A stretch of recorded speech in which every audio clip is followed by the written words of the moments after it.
Bismillahirrahmanirrahim. Assalamualaikum anak-anak. Cikgu harap lepas exam hari tu semua orang boleh terus semangat. Cikgu belum semak lagi lah sebab belum dapat lagi kita soalan. So, cikgu harap exam hari tu bagi awak semangat lah untuk terus makin bersemangat untuk belajar. Okay, hari ni kita akan teruskan dalam bab 8 ni, iaitu ni antara bab-bab yang terakhir lah. Kita ada 9 bab. So ini bab kita dah masuk, iaitu bagaimana prinsip Pascal. Hari ini kita nak masuk pula aplikasi prinsip Pascal dalam kehidupan. Kalau kita sebut pasal prinsip Pascal, kita mesti ingat dia ada ombor kecil, ada ombor besar. Macam mana ombor kecil tu tekanan yang dipindahkan adalah seragam daripada ombor kecil ke ombor besar, menyebabkan daya dia pun kita boleh angkat daya yang lebih besar.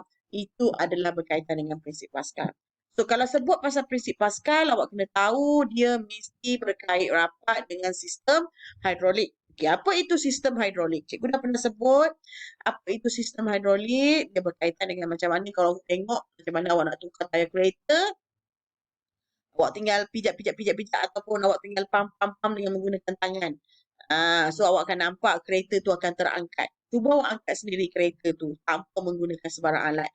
Impossible. Tak mungkin awak dapat mengangkat sebuah kereta yang berjisim sangat besar. So dengan penggunaan sistem hidrolik, kita guna jet hidrolik ni, kita mampu mengangkat sebuah kenderaan yang mempunyai jisim yang besar ataupun sebuah kenderaan yang mempunyai berat ataupun daya yang besar. Okey.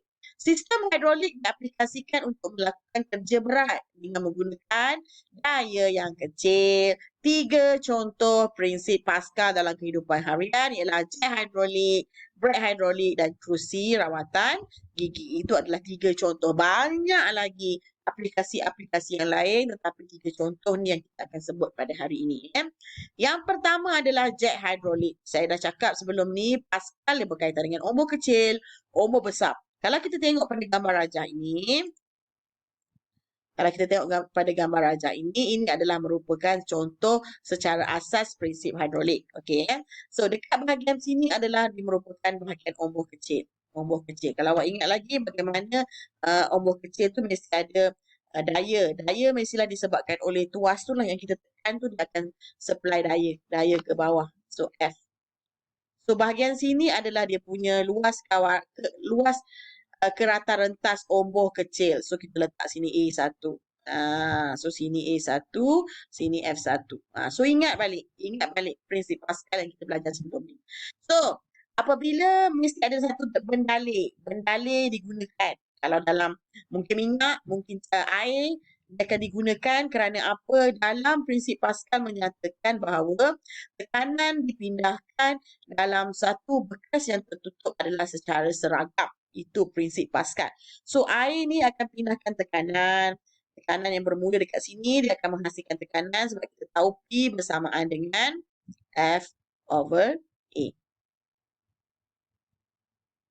P bersamaan dengan F over A. So P tadi dia akan pindahkan secara seragam. Apa maksud seragam? Seragam maksudnya sama. P dekat sini samalah dengan P dekat ombor besar. Disebabkan P itu sama, P2 kat sini sama dengan P1, maka kita boleh anggap beban ni adalah F2 dan luas kerata rentas kat sini adalah A2. So disebabkan P1 bersamaan dengan P2, maka F1 per A1 bersamaan F2 dengan A2. Itu adalah prinsip Pascal. So bagaimana dia beroperasi? Kalau awak tengok macam dia ada beberapa injap. Ada injap kat sini satu injap, sini satu injap, dekat tu ada injap pelepas. So bila konsep dia macam ni, kita tengok gambar yang seterusnya ya. So apabila kita nak naikkan ataupun menambahkan ketinggian ombor besar yang berbeban, kita nak tinggikan, kita nak angkat beban ni. So kita tak nak angkat beban, apa yang perlu terbuka? Injap B ni kena terbuka. So bila injap B terbuka, barulah bendalih ni boleh bergerak ataupun tekanan ini boleh dipindahkan kepada ombor besar. Satu, tuas ditolak ke bawah. Bila tuas ditolak ke bawah, dia akan akan memberikan daya. Yang kedua, omboh kecil mengena tekanan ke atas secair, so dia akan menghasilkan tekanan. So tekanan ini akan dipindahkan kepada omboh besar. Yang ketiga, cecair memindahkan tekanan ke omboh besar berbeban lalu menolak ke atas. So omboh besar akan naik. Okey, dekat sini tertutup. Sebab kalau sini terbuka, air dekat bahagian sini akan berlepas. Sebab tu kita panggil sebagai injap pelepas. So yang kedua, apabila kita nak kekalkan, contoh kita nak biarkan kereta tu berada dalam keadaan terangkat tanpa ada kenaikan ataupun penurunan. So kita tengok tuas ditolak ke atas. Dia tolakkan ke atas. Bila dia tolakkan ke atas, injap B ni akan tertutup. So tiada lagi pemindahan tekanan berlaku dekat sini. So yang terbuka adalah kawasan injap A. Injap A akan terbuka tetapi injap pelepas akan tertutup. So dekat kawasan sini masih lagi merupakan bekas yang tertutup, disebabkan itulah ada pemindahan tekanan berlaku menyebabkan beban ataupun omboh besar kekal pada kedudukan asal. Kedudukan yang tak bergerak sama ada turun ataupun naik. So yang ketiga, bagaimana pula kalau kita nak menurunkan omboh tadi yang kita dah naikkan tadi, kita nak turunkan macam mana? So yang pertama adalah kita tengok dekat injap. Bila injap A dia terbuka, injap pelepas juga terbuka, yang tertutup adalah injap B. So bila injap B tertutup, tak adalah air dekat dalam omboh besar ini akan pergi ke dalam kawasan sini. So dia akan terlepas melalui injap pelepas, akan pergi ke bahagian injap A. Disebabkan itu bila air itu dilepaskan melalui injap pelepas, omboh besar kembali kedudukan asal. Injap pelepas dibuka. Omboh besar mengenakan tekanan ke atas cecair di bawahnya.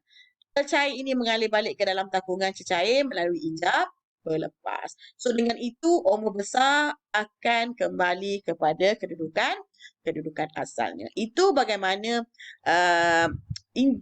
jack hidrolik berfungsi. So sekarang kita nak tengok pula bagaimana sistem brake hidrolik berfungsi. Okay, brake hidrolik tu brake kita lah, sebab dalam brake tu kita ada minyak brake. Minyak brake tu digunakan sebagai bendalih.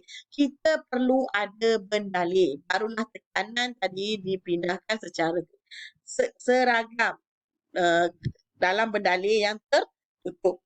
So itu berkaitan dengan sistem Pascal ataupun prinsip Pascal. Okay, brake hidrolik pun sama fungsi dia. Brake hidrolik razanya digunakan untuk memperlahankan atau memberhentikan kenderaan beroda seperti kereta yang bergerak. So macam mana? Ini pedal brake. Kita tekan dekat bawah tu. So ini adalah bahagian omboh kecil. So bila omboh kecil, dia akan memindahkan tekanan ke dalam pipe logam ni. Pipe logam nombor 2 ni. Pipe logam ni dia akan memindahkan tekanan. So pipe logam ni akan menuju ke mana? Dia menuju kepada roda ataupun brake cakra. Brake cakra ni ada dekat mana? Ada dekat roda kereta.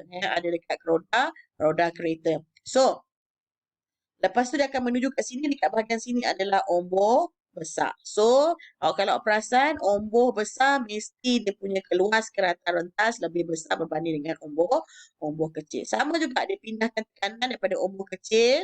Omboh kecil tadi dia, menghasilkan tekanan disebabkan oleh apa? Daya yang dipegangkan oleh kaki kita pijak brake tadi, kita pijak pedal brake.